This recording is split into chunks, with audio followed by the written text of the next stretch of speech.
Boa noite. Tudo bem com vocês? Como passaram o dia? Eu passei um dia muito abençoado. Alguém aqui passou um dia abençoado também? Está chegando o final da semana. Queria agradecer a linda canção que foi apresentada agora, né? Nos fez lembrar da nossa querida amiga, querida Rafaela Pinho. Que gostoso estar aqui e ouvir esse hino tão bonito. Saudar a todos. Me parece não, vejo alguns que estão vindo hoje pela primeira vez a semana. Alguns eu conheço, aliás, alguns eu conheço de muito tempo, né? Esse pessoal da Vila Medeiros, lá de São Paulo, invadiu os Estados Unidos. Me disseram lá que eles estão fazendo uma conspiração para tomar conta do ambiente aqui. Então, quando vocês ouvirem falar de alguém que veio da Vila Medeiros, Igreja Adventista da Vila Medeiros, tenham muito cuidado. Eu fui pastor dessa igreja e eu tive uma experiência inesquecível na igreja da Vila Medeiros. Eu me lembro que quando eu fui designado pela associação para assumir o distrito, era Vila Medeiros, a sede era Vila Maria, e aí tinha Vila Medeiros, Jardim Brasil e o grupinho do Jardim Japão. E quando as outras igrejas, tudo bem, né? Eu ia ser pastor lá, estava tudo bem, anunciaram lá, tal, ninguém me conhecia, mas o povo da Vila Medeiros, quando souberam que eu estava indo para lá, não queriam me receber lá. Nada contra mim, eles nem me conheciam, mas eles pensaram assim, uma igreja grande, forte, muitos talentos, uma liderança muito forte, sempre havia passado pastores muito experientes lá e tal. Aí souberam que estava indo um pastor novinho, eu era aspirante na época, não era ordenado, aí eles pensaram assim, não pode ser. Aí fizeram uma comissão, foram lá na associação, e foi uma confusão. Eu sei que quando eu cheguei no sábado, primeira vez que eu cheguei na igreja, o clima era esse, né? E graças a Deus, passamos o fim de semana, na segunda-feira a mesma comissão foi lá na associação de novo, dizia assim, o pastor esteve lá, olha, eu acho que vai dar, deixa ele lá. Mas algumas coisas inesquecíveis, mas uma experiência marcante que eu tive lá foi que quando eu estava saindo da Vila Medeiros, quando eu saí de lá aceitando um chamado para Curitiba, e então na despedida da igreja, aquela coisa toda, passei 3 anos e meio lá mais ou menos, né? E aí aquele grupo de anciãos me chamou num canto, a principal liderança da igreja, né? E aí eles me contaram, quando finalmente, naquele primeiro fim de semana que eu fui lá, eles não queriam que eu ficasse e tal, aí eles me contaram um acordo que eles fizeram entre si. E eu nunca soube enquanto estive lá. No dia de sair, eles me contaram. O acordo foi o seguinte, olha, pessoal, nós somos líderes da igreja, vamos fazer o seguinte, o pastorzinho está chegando aí, a gente não conhece, vamos observá-lo, vamos descobrir quais são os talentos dele e vamos dar espaço para que ele trabalhe muito naquilo que ele tem talento. O que a gente perceber que ele não é tão bom assim, a gente supre. Vejam só que coisa extraordinária, né? E eles lidaram comigo lá dessa forma. E eu tive um período muito, muito abençoado lá, né? Que lição de liderança aqueles homens me deram. Jamais esqueci isso, né? Homens de Deus que receberam o pastor, não simplesmente para observá-lo, para, quem sabe, descobrir os defeitos dele, pelo contrário, né?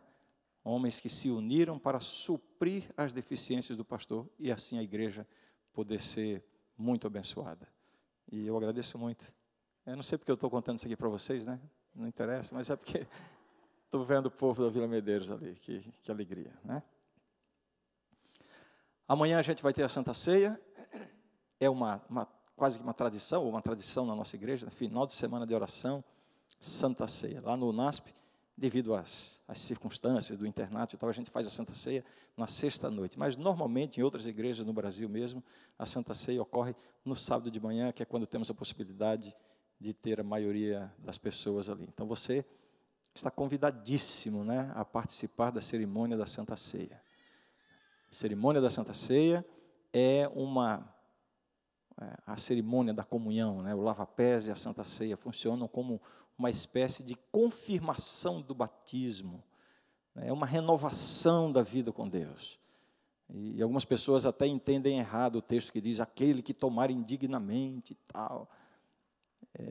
Na verdade, tomar indignamente é você tomar a ceia sem ter noção do significado ou sem respeitar o significado dos emblemas.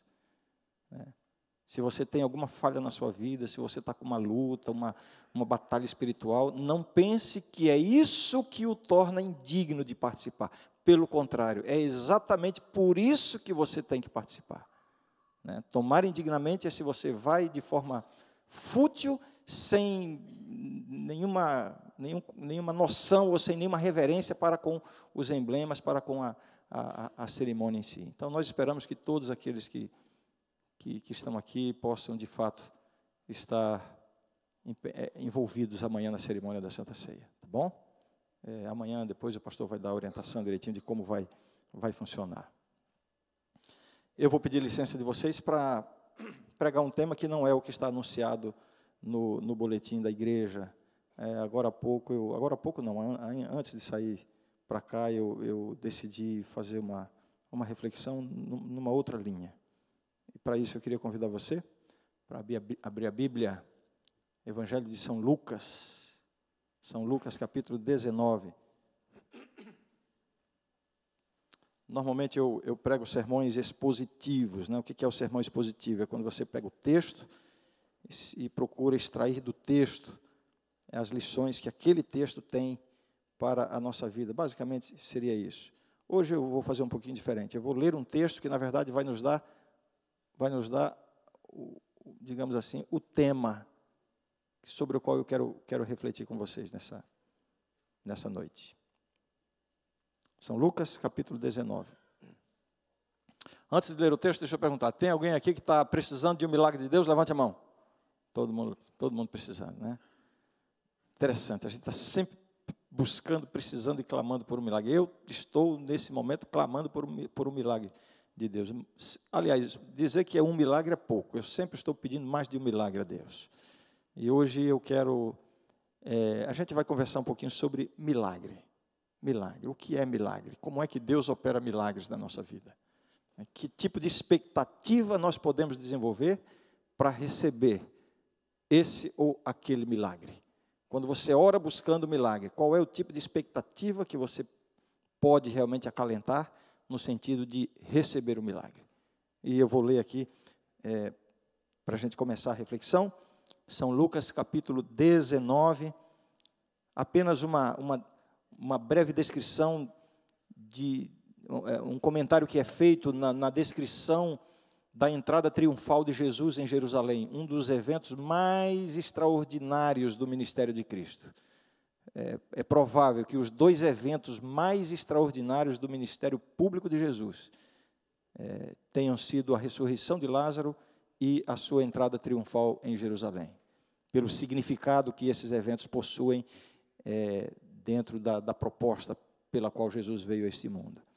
E aqui é dito o seguinte, eu vou ler São Lucas, capítulo 19, verso 37. E quando se aproximava da descida do Monte das Oliveiras, toda a multidão dos discípulos passou jubilosa a louvar a Deus em alta voz por todos os milagres que tinham visto. As pessoas estavam louvando a Deus na presença de Jesus, na sua entrada triunfal, louvando a Deus por uma razão. Qual a razão pela qual eles estavam louvando a Deus de forma jubilosa, com júbilo, com alegria? Qual era a razão? Todos os milagres que tinham visto. Esse texto aqui é um dos textos nos evangelhos que nos mostram que Jesus realizou muitos milagres. Nós não temos ideia de quantos milagres Jesus operou. Não temos ideia. Os evangelhos, eu acho que eu já comentei isso aqui durante a semana em algum momento, os evangelhos relatam 35 milagres operados por Jesus. Mas esse número nem de perto se aproxima da totalidade dos seus milagres. Existem declarações na Bíblia que dizem que havia lugares por onde Jesus passava, aldeias, cidades, e quando ele saía não ficava nenhum enfermo, nenhum necessitado. Imaginem só. Certamente milhares, talvez dezenas de milhares de milagres. O ministério de Cristo veio, aliás, a pessoa de Cristo, Jesus no seu ministério veio revelar o Pai, veio revelar a divindade. Então, através de Cristo, ao ver aqui nesse texto e entrando tantos outros, que Jesus realizou muitos milagres, Jesus estava com isso demonstrando que Deus, a divindade, Deus, o nosso Deus é o Deus dos milagres. O nosso Deus é o Deus do impossível. Alguém aqui está vivendo uma situação de impossibilidade? Já disseram com tanta propriedade, né? A impossibilidade humana é a oportunidade divina. Deus é o Deus dos milagres. Tenho certeza que todos aqui já receberam muitos e grandes milagres de Deus. Mas uma coisa é certa, muitas vezes nós precisamos do milagre, buscamos o milagre, clamamos pelo milagre e parece que o milagre não acontece. Acontece isso ou não acontece às vezes? E eu tenho certeza também, da mesma forma que todos aqui já receberam grandes milagres, eu tenho certeza que todos aqui também conhecem a experiência de buscar o milagre, precisar de um milagre e simplesmente não ver o milagre. E aí vem alguém e diz assim, se você tiver fé, o milagre vai acontecer. Aí você passa a sofrer duas vezes. Primeiro, porque está sem o milagre. Segundo, com peso de consciência, porque está achando que não tem fé. Né? Se você orar mais, o milagre vai acontecer. Aí você fica confuso, porque você ora, e quanto mais você ora, parece que nada acontece. Como é que funciona essa coisa de milagres na nossa vida? Tem alguém aqui precisando de milagre? Como é que funciona? Então, eu queria compartilhar com você a seguinte ideia. Existem vários tipos de milagres que Deus pode realizar na nossa vida. O problema, quando você precisa de um milagre, busca o milagre, o maior problema não é se você recebeu o milagre ou não recebeu. O problema é se você consegue perceber quando o milagre está acontecendo. Às vezes o milagre já está acontecendo. Às vezes o milagre já até foi realizado. Mas como a sua expectativa era equivocada, você não percebe o milagre que Deus operou ou está operando na sua vida. Você entende o que eu estou dizendo? Então, é verdade, é possível que se você não recebeu ou não está recebendo o milagre, pode ser sim por falta de fé, pode ser por falta de perseverança na oração, pode ser porque haja um empecilho, um pecado, alguma coisa que está interferindo, pode ser que seja uma dessas coisas, ou todas juntas. Mas muitas vezes não é isso que ocorre. Muitas vezes o problema não está na falta do milagre, o problema está na nossa expectativa de como é que Deus opera ou pode operar o milagre. Então, existem basicamente 3 formas ou 3 tipos de milagres que Deus pode operar na nossa vida. Vou descrevê-los. O primeiro tipo de milagre é aquele que a gente pode chamar de milagre sobrenatural. Parece até redundância, né? Dizer milagre sobrenatural. Mas é apenas para a gente entender. O que é o milagre sobrenatural? É quando Deus age contrariando as leis naturais. Ou, no mínimo, superando, se sobrepondo às leis naturais. É o machado que flutua na água. A lei da gravidade diz o quê? Que o machado afunda, pois Deus vai lá e age, se não contrariando, eu tenho receio de dizer contrariando, porque a gente provavelmente não conhece todas as leis da natureza. Deus se sobrepõe muitas vezes a essas leis e age e pode agir contra o curso natural das coisas. Esse é o milagre sobrenatural. É quando Deus age, quando Deus põe a mão e assim, em um momento, Ele muda o curso das coisas. É Jesus dizendo para o paralítico, levanta-te e anda. O paralítico vai, levanta e anda. Lázaro, vem para fora. O morto ressuscita. São milagres sobrenaturais. Normalmente, quase sempre, é esse tipo de milagre que nós buscamos. Você está vivendo uma situação que já fugiu completamente do controle, da perspectiva humana. Você já não tem mais forças, você não tem recursos, não existem recursos humanos, naturais, e você pensa assim, puxa vida, agora só um milagre. Aí você busca, esperando que Deus haja assim, resolva contrariando o curso natural das coisas. Esse é o milagre sobrenatural. No ministério de Cristo, ele deu tantos exemplos de que Deus pode fazer esse tipo de milagre. E eu citei já alguns aqui, alguns desse tipo de milagres. Talvez você esteja vivendo uma situação no seu casamento que você olha para um lado, para o outro e pensa assim, não tem jeito. Esse meu marido não muda, só se Deus fizer um milagre. Essa minha esposa não tem. Essa situação que a gente está vivendo, o nosso relacionamento, só um milagre de Deus. E aí você fica na expectativa de que Deus coloque a mão e resolva assim, ó, em um momento, de forma sobrenatural. Deus pode fazer isso. Pode. Só que normalmente, não é assim que Deus age. Eu até gostaria de dizer que Deus sempre age assim. Se você confiar, Ele vai agir. Só que eu não estaria sendo condizente com a verdade. Então, quer dizer que Deus não opera o milagre quando a gente precisa e busca, mesmo crendo, mesmo quando é da vontade dEle, mesmo quando o que eu busco é uma coisa que vai ser boa para a minha vida espiritual, como é o caso, por exemplo, do casamento que eu estou falando, mas outras situações, uma crise financeira, uma situação envolvendo um relacionamento de trabalho na igreja, sei lá, alguma coisa que está interferindo na sua vida com Deus, e você está precisando que Deus haja, resolva de uma hora para outra, que no fim das contas vai ser bom para a sua vida espiritual, então tem que corresponder à vontade de Deus, não é aquela coisa, não é porque não é da vontade de Deus, não, é da vontade de Deus. Então por que às vezes Deus não age? Não é que Deus não age, a verdade é que nem sempre Deus age assim, de forma sobrenatural, e isso não significa que Ele não está operando o milagre. A questão é, não existe apenas esse tipo de milagre. Eu falei que existem pelo menos 3 tipos. O primeiro é o sobrenatural, é esse, mas existe um outro tipo de milagre, que é muito mais comum. É o que a gente pode chamar de milagre natural. O que é o milagre natural? Se o milagre sobrenatural é quando Deus coloca a mão, age contra o curso natural das coisas, o milagre natural é quando Deus coloca a mão e age através do curso natural da vida.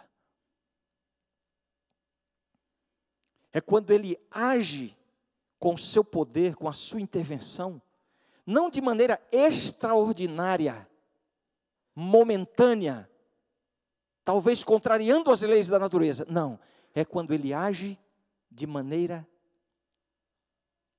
eu diria assim, o maior aliado de Deus para a realização desse tipo de milagre, sabe qual é? O maior aliado de Deus é o tempo. É o tempo. O nosso problema é que nós somos muito apressados. Você está passando por um problema, você está numa crise, você quer a solução, você quer o quê? Que Deus haja e resolva. É um milagre sobrenatural, o Senhor opera e tal. Não estou dizendo que está errado você orar assim. Você pode orar assim, mas cuidado com as suas expectativas com Deus, para que você não se decepcione com Deus. E geralmente até de forma injusta, porque talvez Deus esteja operando grandes coisas na sua vida e você não está percebendo. Porque quase sempre não, eu vou dizer uma coisa para você. Se você confiar em Deus, Ele sempre terá um milagre na sua vida. Sempre. Você entendeu o que eu estou dizendo? Está passando por dificuldade, está em crise, está difícil, está com problema, não tem. Confie em Deus, dedique a sua vida ao Senhor. Não é de, mas será que Ele vai? Deus sempre terá um milagre na vida daquelas pessoas que confiam nele. Sempre. Só que nem sempre vai ser o quê? O milagre sobrenatural. Você pede o milagre sobrenatural, a ação imediata de Deus, interferindo de maneira repentina, resolvendo o problema. Se não acontecer, o que é que você deve fazer? Simplesmente continue confiando em Deus. Continue dedicando a sua vida ao Senhor. Porque Ele vai operar o outro tipo de milagre. Ele vai tomar a sua vida e vai conduzir você, apesar da sua pressa, apesar de você querer a solução imediata, Deus vai conduzir a sua vida, vai conduzir o curso das coisas Quantas vezes já aconteceu comigo e com muitos de vocês, de você de repente olhar para trás e em algum momento, quando você nem notou, Deus mudou circunstâncias, transformou pessoas, operou transformações em você e você nem percebeu. Deus fez como? Ao longo do tempo, ao longo da vida, no curso natural das coisas. É milagre ou não é milagre? Vou dar um exemplo bíblico. Do primeiro tipo, eu dei vários exemplos bíblicos. Desse tipo de milagre, eu tenho a impressão que o melhor exemplo bíblico é a história de José. José, que foi vendido como escravo pelos seus irmãos para o Egito. Olha, eu fiz uma semana de oração sobre José, e eu estudei muito a vida de José, e eu fiquei tão impressionado. E sabe uma das coisas que mais me impressiona na história de José? Ele é traído pelos irmãos, ele é vendido como escravo, ele é privado da companhia, do carinho da sua família, do seu pai, vai para uma terra distante, lá ele é escravizado, seu futuro, a perspectiva de futuro é completamente aniquilada, ele está na pior condição possível. Mas o que acontecia? O que José fazia dava certo. Onde ele agia, as coisas melhoravam. E ele desenvolvia reputação por isso. E assim foi lá na casa de Potifar. De repente ele estava lá numa posição importante por causa da maneira como Deus operava na vida dele. Só que mais uma vez foi traído, foi injustiçado, foi lançado numa prisão. E lá na prisão o que acontecia? Tudo que José fazia dava certo, onde ele colocava a mão funcionava bem, tudo maravilha. E ele recebe destaque, mesmo na prisão, mas uma vez mais ele é esquecido, é desprezado. A história do copeiro, do padeiro. Finalmente, depois de mais de 20 anos, sofrendo, sendo tentado, e outra, sendo fiel a Deus. Você não vê na Bíblia um registro de pecado na vida de José. Não estou dizendo que ele não era pecador. A Bíblia diz que todos pecaram.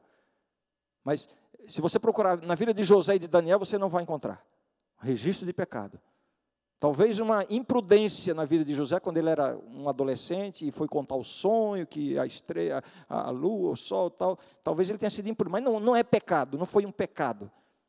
Portanto, um jovem fiel a Deus, leal a Deus, e por mais que ele se dedicava a Deus, por mais que ele era fiel a Deus e conquistava certo espaço, de repente vinha um golpe, uma traição, um esquecimento, um desprezo.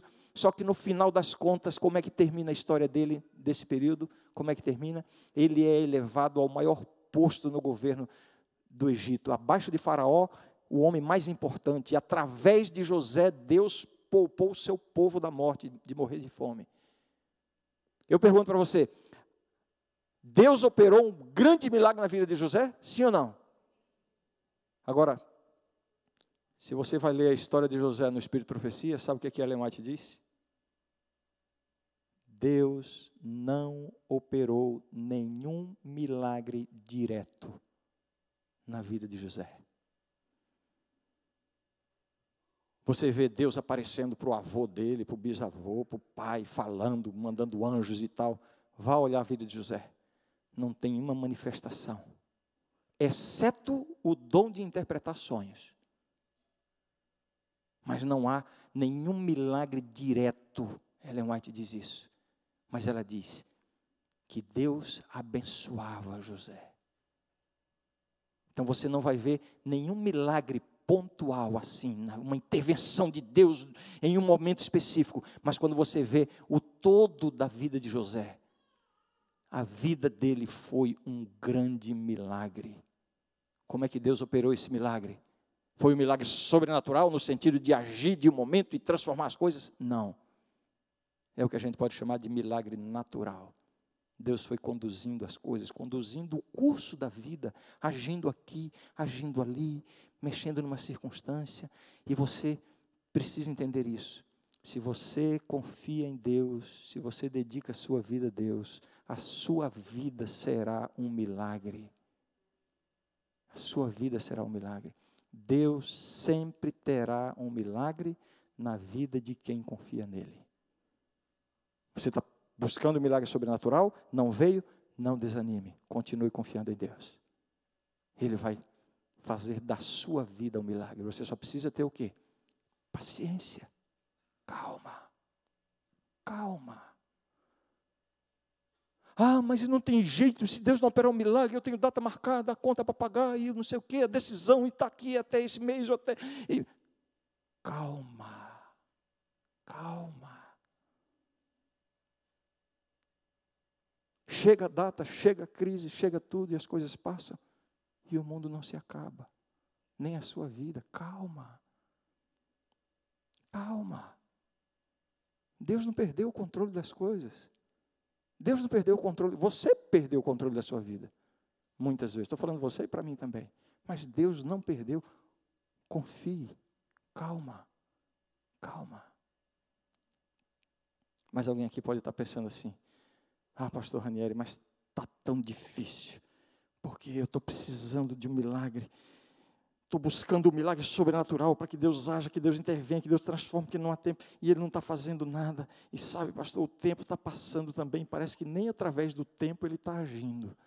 Já faz tanto tempo que eu estou vivendo isso e as coisas não mudam.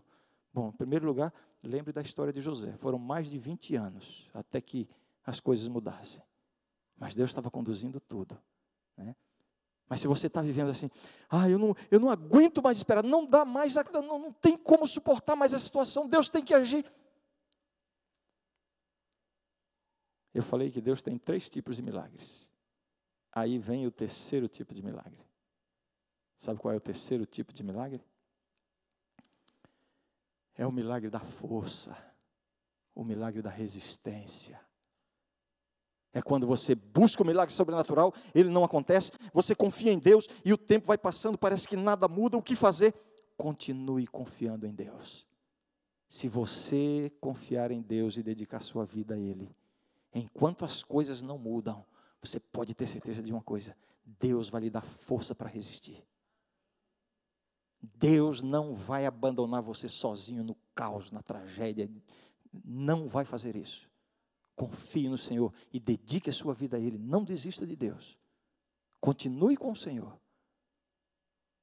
É aí que entra o terceiro tipo de milagre, o milagre da resistência. E eu vou dar um exemplo bíblico também, né? Como eu estou fazendo nos outros tipos de milagre. Para mim, dentre tantos, né? Mas talvez o melhor exemplo bíblico do milagre da força tenha sido a experiência do apóstolo Paulo. O apóstolo Paulo tinha uma limitação na sua vida, no seu ministério, que era algo que o incomodava muito, interferia muito na sua vida pessoal, na sua vida de apóstolo, no seu ministério. A gente não sabe o que era, ele não revela, mas ele chama isso de o espinho na carne. Pesquisando esse assunto, os estudiosos descrevem pelo menos 6 ou 7 possibilidades. Um diz uma coisa, outro diz outra, pode ter sido isso, pode ter sido aquilo. Alguns acham que era uma tentação sexual, outros acham que era um problema no casamento, porque ele devia ter sido casado, porque era membro do Sinédrio, mas a esposa dele não aparece no ministério dele, ele era viúvo, foi abandonado pela esposa, pode ser que esse era o espinho na carne. Alguns julgam, e parece que a maioria está aí, de que era uma limitação na sua vista, porque em outra carta ele diz que ele precisa escrever com letras grandes, porque não enxerga, dá a entender que não enxerga direito. Então, eu não creio que o espinho na carne tenha sido nenhuma dessas coisas. Pela forma dramática como ele fala, eu tenho a forte impressão de que ele está falando de uma luta espiritual. Talvez aquela batalha em que ele mesmo descreve, dizendo assim, eu falei sobre isso no sábado passado, né? O bem que eu quero fazer, eu não faço. O mal que eu não quero fazer, esse eu faço. O pecado que habita em mim, quem me livrará do corpo dessa morte? Era uma luta. Bom, não importa agora para o tema de hoje, o que seria esse espinho na carne, mas era algo que o incomodava muito. E ele diz que orou ao Senhor, pedindo que o Senhor tirasse o espinho. 3 vezes roguei ao Senhor. E olha, ali não faltou oração, não faltou fé, nem faltou consagração. Que é o que às vezes falta na gente, para que a gente não recebe milagre por causa dessas coisas. Não era o caso ali. Qual foi a resposta de Deus? Senhor, tira esse espinho de mim. Qual foi a resposta de Deus? Virtualmente Deus disse assim: não vou tirar. E Paulo diz assim, mas essa coisa me deixa tão fraco, essa é a minha fraqueza. Aí Deus diz assim, a minha graça te basta, porque o meu poder se aperfeiçoa na fraqueza. Aí Paulo glorifica a Deus, dizendo assim: entendi. Então quer dizer que é na minha fraqueza que o Senhor manifesta o seu poder. Obrigado pela minha fraqueza, porque quando sou fraco, é que sou forte. Muitas vezes Deus não muda as circunstâncias da nossa vida. Não é porque Ele não esteja atendendo o pedido de milagre, não é porque você não tem fé, não é porque não é da vontade dEle, nada disso. É simplesmente porque Deus quer fazer na sua vida muito mais e melhor do que o que você está pedindo. E às vezes, para que Ele faça isso, é necessário que Ele permita que você continue com o espinho na carne, para que você desenvolva a sua dependência dEle. Dependência de Deus. Mas e o milagre para tirar o espinho? O milagre não é tirar o espinho. Pode até ser o milagre sobrenatural, agir e resolver as circunstâncias. Quase sempre é o milagre natural, através do curso da vida, através do tempo, ao longo da vida, Deus vai mudando, transformando, operando milagre. Mas se você parece que não está resistindo, que não está aguentando, saiba, Ele já está operando o milagre, lhe dando resistência. O meu poder se aperfeiçoa na fraqueza. A minha graça te basta. Você está precisando de um milagre de Deus? Está buscando milagre? Então, continue confiando em Deus. Continue dedicando a sua vida a Deus. Porque Deus sempre terá um milagre na vida de quem confia nele. Se parece que nada está acontecendo, é porque já está acontecendo. A minha graça te basta. Esse é o grande milagre que cada um de nós precisa. Quantos gostariam nessa noite de dizer assim: Senhor, me ajuda a entender isso, a confiar em Ti e a dedicar minha vida a Ti? Quantos querem dizer isso ao Senhor? Santo Deus, ouve nesse momento a oração de cada um que está aqui, Senhor. Cada um agora terá a oportunidade de te falar a respeito do milagre que está precisando, que está buscando. Mas agora, Senhor, talvez de uma perspectiva totalmente diferente. Não simplesmente clamando e esperando uma transformação, uma mudança, uma intervenção extraordinária e imediata. Mas simplesmente dizendo que confia em Ti e que está disposto a esperar em Ti. Ouve, Senhor, a oração de cada um agora.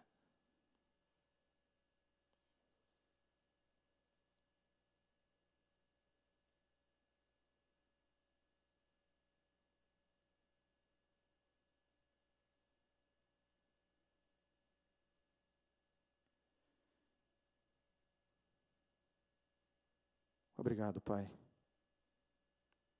porque nos dás a segurança em Tua palavra de que estás conduzindo, cuidando da nossa vida. Ajuda-nos a confiar mais em Ti. Obrigado porque temos a segurança de que nos dás a força, a sabedoria, a resistência necessária enquanto as circunstâncias não mudam.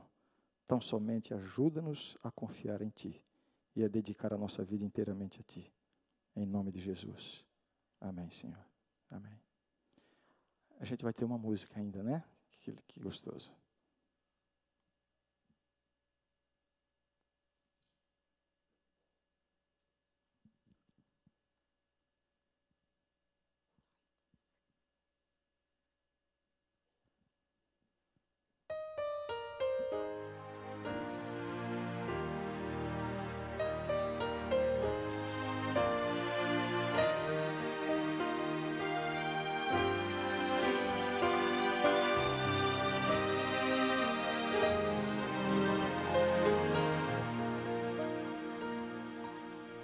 Por tantos lugares eu passei, e dos teus milagres ouvi dizer, até que um dia eu te encontrei, e em tua presença eu descansei.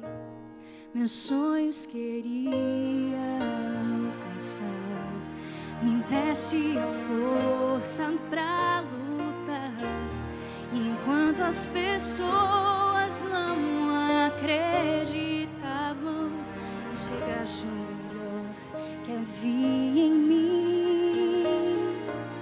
Entrego a ti a minha vida, Senhor. Entrego a ti tudo que sou. Como viver sem teu amor? Renova meu ser e faz de mim um vaso novo. Quebra e molda meu interior. Dá-me um novo coração. Sei que tens o melhor pra mim.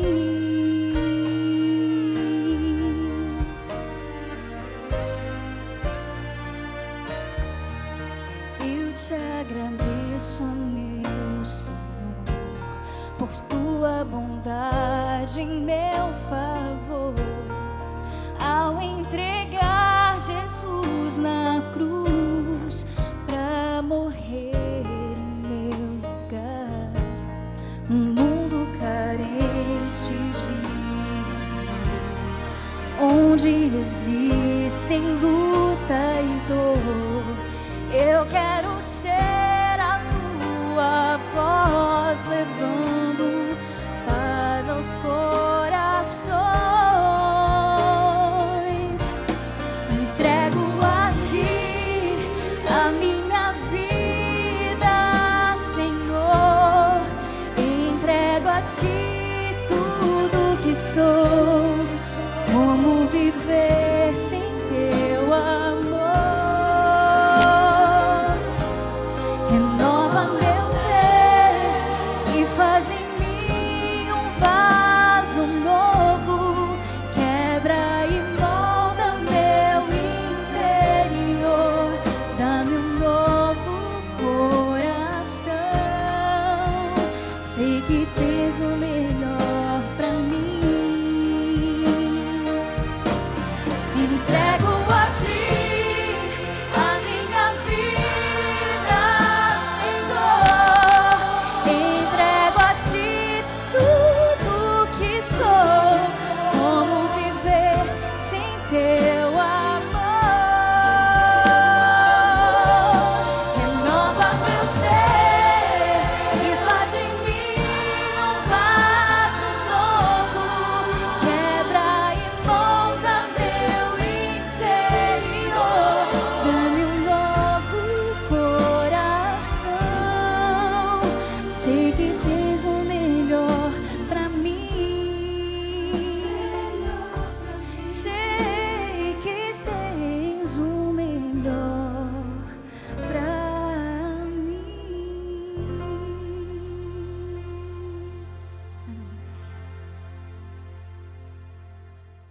Deus seja louvado por esse talento maravilhoso. Amém por isso. Eu convidei o pastor Sandro para nos despedir com uma palavra de oração final. Vamos ficar em pé.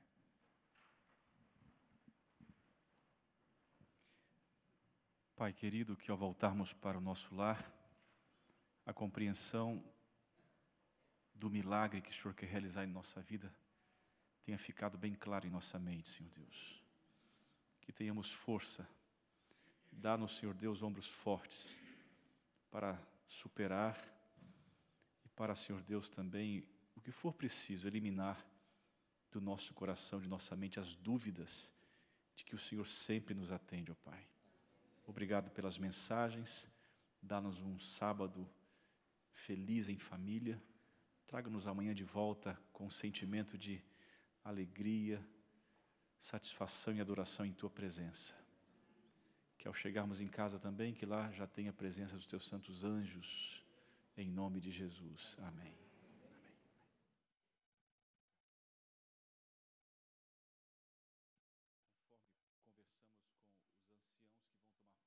parte da ceia. Eu queria ter 15 minutos de conversa com vocês e os diáconos também, tá ok?